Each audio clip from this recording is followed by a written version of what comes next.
Hey everybody, welcome back. This is Chris Ellis, and today we're going to be talking about setups. So some of you may be wondering what a setup is, and it's a very simple answer. So a setup is a set of adjustments you can make on your guitar to improve its performance. When you hear people say like, "Oh, the setup feels great," they're typically talking about how great the action feels and how well the guitar stays in tune. So the first thing that we're going to want to do is restring it with a brand new set of strings, whichever gauge that you use. All the readings will come out much more accurate with a fresh set on. So go get yourself a new set of strings and let's put them on. So once you get your new set of strings on, it's time to stretch them out. And how we do that is lay the guitar flat like this and then take each string and pull up. Not super hard, but enough to feel some force. What that's going to do is stretch the string out, so later when we go to tune it, it'll be much more stable. And we're going to want to do this 2 to 3 times is my recommendation. So we'll tune it back up. 2 hours later. So once we got our new strings all stretched out and tuned up, let's take a look at the first adjustment, which is the truss rod. The truss rod is a metal rod that's going through the neck that is either going to straighten it out, back bow it, or under bow it. What we want is a slight curve, just like that. We don't want it too flat, otherwise all the notes will be buzzy and your guitar will not be playable. So how we're going to check that is in player position, we're going to put our first finger on the first fret. We could take our pinky at the 17th fret, or roughly where the body meets the neck joint. And from there, we're just going to give a little tap on the string, and you'll notice a little bit of play, and that's good. That's what we want. If there's no play, that means your neck is too flat. So we're going to want to give it some relief. Do the same thing to the high E. See what we got going on. If they're about the same, that means you got a good looking neck. So the next thing we're going to want to check out is the bridge height, otherwise known as your action. And what the action is the distance between your strings and your fingerboard. So how we're going to do that is just take a standard 6-inch ruler, and we're going to be measuring in 64ths. We're going to go to the 12th fret on the high E, and we're going to take that measurement, and we're going to do the same thing on the low E.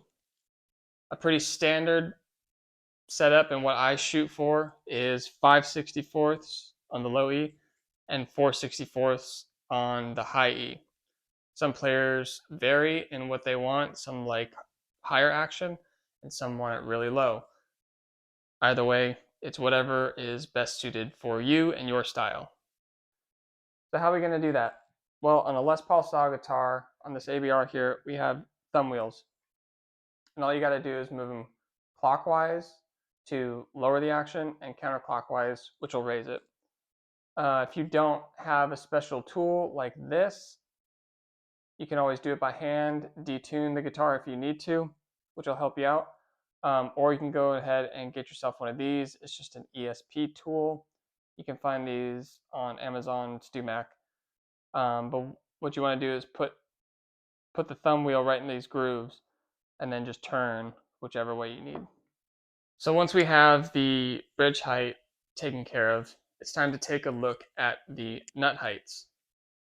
And how we're going to check that is the same way that we checked the neck relief. We're going to put our first finger on the 3rd fret, and we're just going to give a little tap to see how far that string is off of the 1st fret. Now you kind of want just a slight gap. If you notice that your strings are sitting on the 1st fret when you take that measurement, it could mean one of two things. One, it could be that your neck is too straight and you have no relief, or two, the nut slots are filed too low, which is going to cause them to buzz on every open string. Now, if you don't feel comfortable replacing it yourself, take it to your luthier, tell them what's going on, they'll know what to do to replace the nut and get it back into working shape. So after we have our nut heights taken care of, it's time to move on to the intonation. And how we're going to do that is by adjusting the 6 individual saddles on the bridge. This is going to determine how well your guitar is going to play in tune with itself. This is a very important step, and if this is your first time doing it, just take it slow and pay attention to what your tuner is telling you. A tuner that I recommend using for this part would be something like a Peterson strobe tuner. And if you cannot afford one or you just don't have one handy, surprisingly, the Snark clip-on tuners work pretty well. I've had good success with both of these. The Peterson is obviously going to be more accurate, so it just depends on what you have. But if this is all you have, it will do the trick. So here's what we're going to do. We're going to take our guitar, we're going to hit the harmonic at the 12th fret, let that reading come out, fret it, and see what it tells us. If you fret it and the note is going sharp, you're going to want to go back that way with your saddle. If you fret it and the note is flat, you're going to want to go towards the nut. So an often overlooked adjustment is the pickup heights. Now this is really important for intonation because if the pickups are too high, they're going to have a larger magnetic pull on the strings. If they're too low, they're not going to have much at all. So you're going to get false readings when you go to tune your guitar. So how we check that is just fret the last fret, push the string all the way down, take your 6-inch ruler, and we're going to measure from the bottom of the string to the top of the pickup. And it should be about 4/64 high and low E, both pickups. That seems to work best for me. And then you can flavor it to however you like the sound of it. Once all those steps are done, you're ready to play. So pick up the guitar, run through all your scales, bend up all your notes, make sure that there's no buzz, no fret out anywhere, and you should be good to go.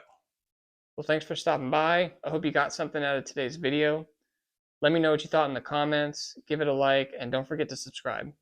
I'll see you guys later.